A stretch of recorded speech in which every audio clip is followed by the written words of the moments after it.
தமிழக அரசு நாங்கள் ஆட்சிக்கு வந்தால் மின்கட்டண உயர்வை குறைப்போம் என்று தேர்தல் வாக்குறுதியை கொடுத்துவிட்டு இப்பொழுது மின்கட்டண உயர்வை ஏழைகளின் தலையில் கட்டும் இந்த தமிழக அரசை கண்டித்து நாங்கள் இந்த போராட்டத்தை நடத்தி கொண்டிருக்கின்றோம். சட்டம் ஒழுங்கு சந்து சிரிக்கின்றது.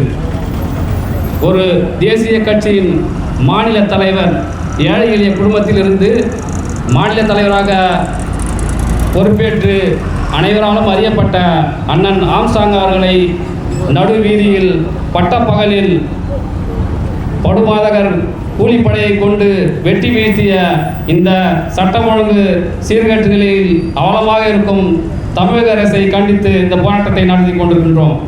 சட்டம் ஒழுங்கு சீர்மையாக இருக்க வேண்டும் என்றால் காவல்துறையை முடுக்கிவிட்டு அவற்றை கண்காணிக்க தமிழக அரசு தவறிவிட்டது என்றுதான் சொல்ல வேண்டும். மற்றும் மதுக்கடையை நாங்கள் ஆட்சிக்கு வந்தால் மூடுவோம் என்று அறிவித்தார்கள். என்ன ஆனது? மதுக்கடையின் கேட்டை மட்டும் மாற்றி அமைத்துவிட்டு மதுக்கடையை தொடர்ந்து நடத்தி கொண்டிருக்கிறார்கள். கள்ளச்சாராயம் அதிகரித்து விட்டது.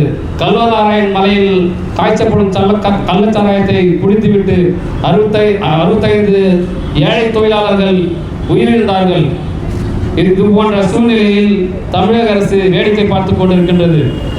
மற்றும் மின்கட்டண உயர்வு ஆளும் தமிழக அரசு இந்த அமைச்சரவையில் அமைச்சராக இருக்கும் ராணிப்பேட்டை தொகுதி சார்ந்த கைத்தறி மற்றும் கதர்துறை அமைச்சர் அவருடைய தலைமையில் சோலார் பவர் பிளான்ட் பக்கத்தில் இருக்கக்கூடிய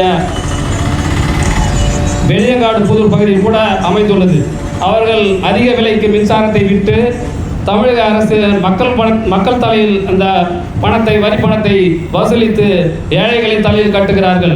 இது போன்ற தனியார் இடத்தில் அதிக விலைக்கு கொள்முதல் செய்து மின்சாரத்தை மக்கள் தலையில் கட்டும் இந்த தமிழக அரசை கண்டித்து நாங்கள் வன்மையாக போராட்டம் நடத்தி கொண்டிருக்கின்றோம்.